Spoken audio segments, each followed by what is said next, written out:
Hi, welcome to the Museum of Contemporary Art Chicago. My name is Jeremy. I'm the manager of school programs here at the MCA. Today, we're going to take a look at an exhibition called Water After All. To learn about this exhibition, we're going to try to think, move, and be more like water. The art we'll see in Water After All is contemporary art. Saying art is contemporary just means that it was made recently, in our time. Old historical art is special and important because through it we can learn about the past. But contemporary art is just as important because through it we can see our present in new ways. One of the early patrons of this museum, Gerald S. Eliot, said of contemporary art, "What attracts me is a certain awesomeness and presence which relates to the spirit of our time, the human condition, the ups, the downs, the disruption, the chaos, the ambivalence." We're going to try to approach the art in this exhibition that way, experiencing it instead of learning about its history or the artist's biography, using it to learn more about ourselves, one another, and our world. We'll take a look at 4 distinct artworks in Water After All that mirror 4 different aspects of water.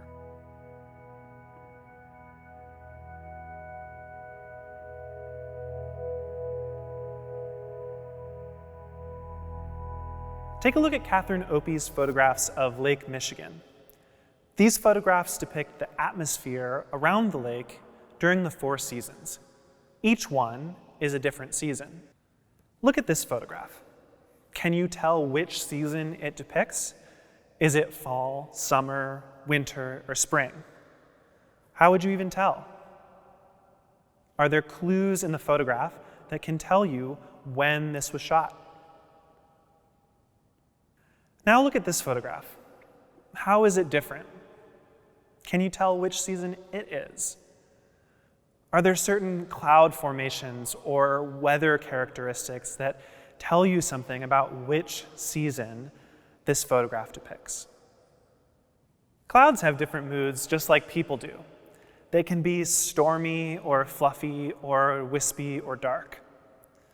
Take a moment and think about your internal weather. How are you feeling today? If you had to describe that in weather terms, what would you say?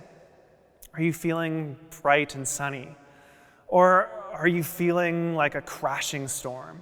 Find a friend or a family member and share that with them. Tell them your internal weather forecast. Then, talk together about how it might feel to be in that weather. So if you are the sun, what does it feel like for someone else to be experiencing the sun? Or if you're a cold, dark winter day, what does it feel like for someone to experience that? Have a conversation about your feelings and their effect while thinking about the weather.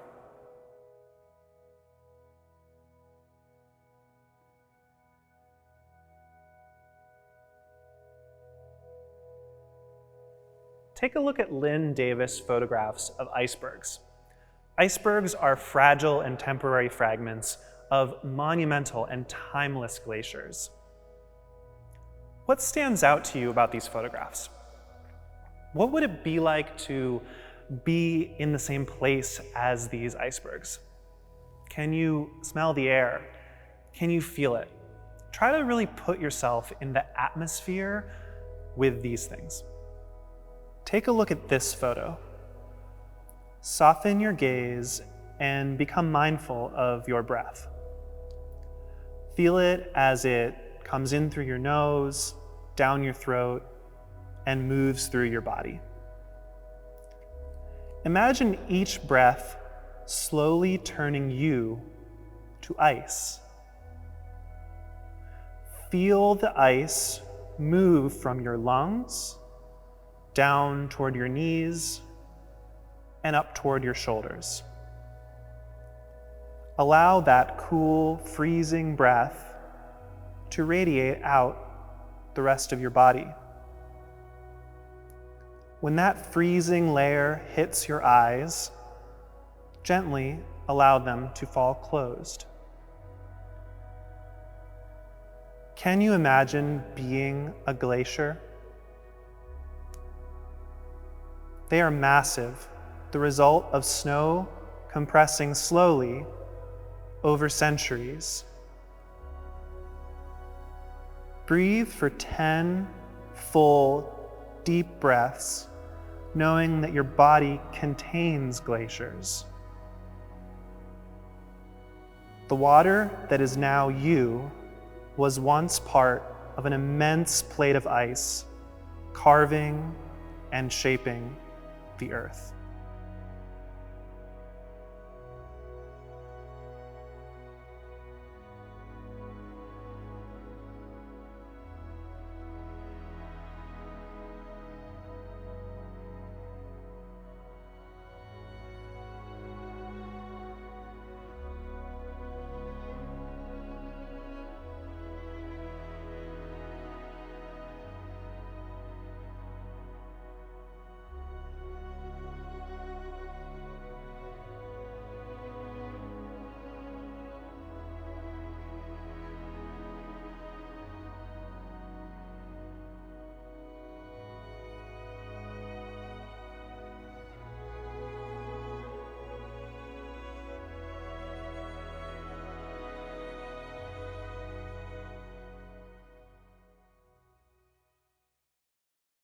Take a look at Composition in Yellow and Gray by Judy Ledgerwood.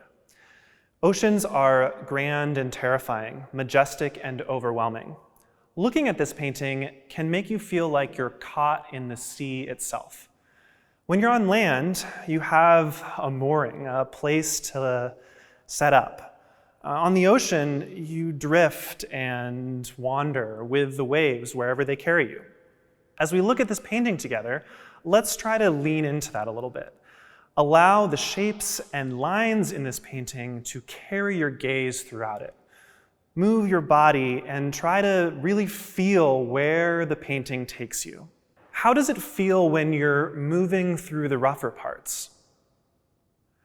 How does it feel when you're gliding over the lazy parts? Sometimes how we make art changes based on how we feel. So happy and excited painting can look a lot different than nervous or anxious or sad painting. The reverse can be true as well. How we make art can change how we feel. If we want to feel more excited, maybe we make a big splashy painting. If we want to feel more grounded, maybe we move slower or more meditatively. Let's try to embody how Judy Ledgerwood painted this painting. Take a look at it and use your hands or your arms or your body to move through the painting as if you were making it. Try to mirror some of the lines and the shapes, but also think about Judy Ledgerwood's energy or feeling while she was making this painting. Was she scared or sad or terrified or excited and full of energy? Move through the painting as if you were making and feeling at the same time.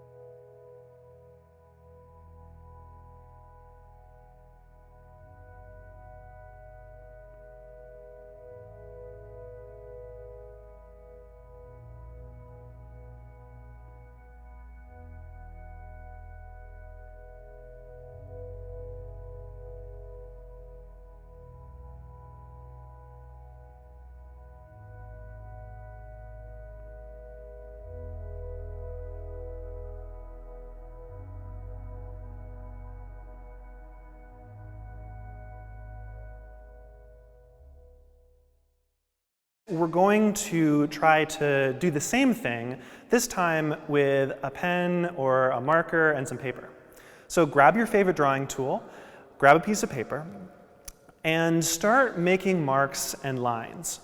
The point isn't to draw something. Don't try to draw water. Don't try to draw the ocean. Instead, feel your way through lines and movement until you make something. Try to think about the emotions that you're having or the energy that you're experiencing and translate that to movement. It doesn't have to look like anything. The point is to have a making experience, to experience something new for yourself and to get inspired by simply the process of drawing.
Look at Pope L's installation of bottles of water.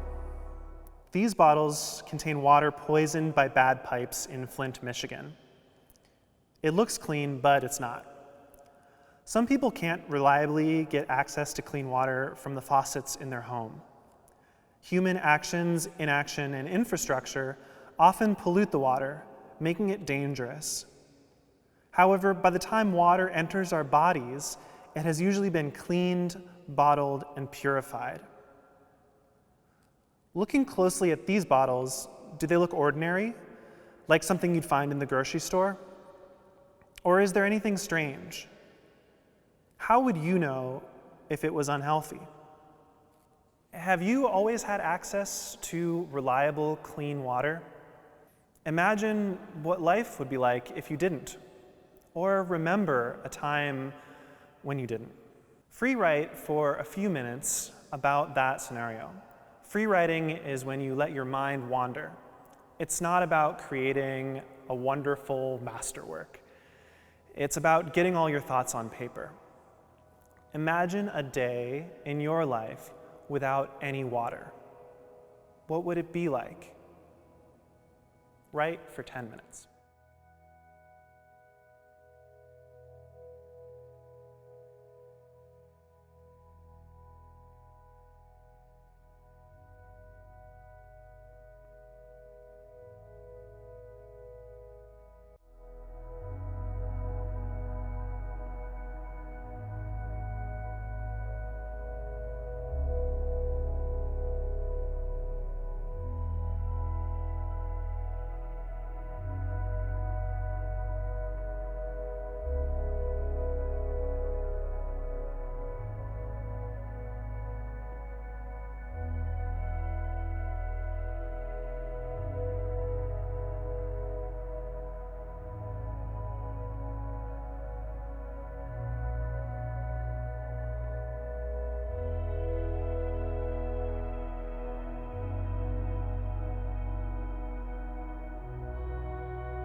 Thank you for visiting the Museum of Contemporary Art and the exhibition Water After All.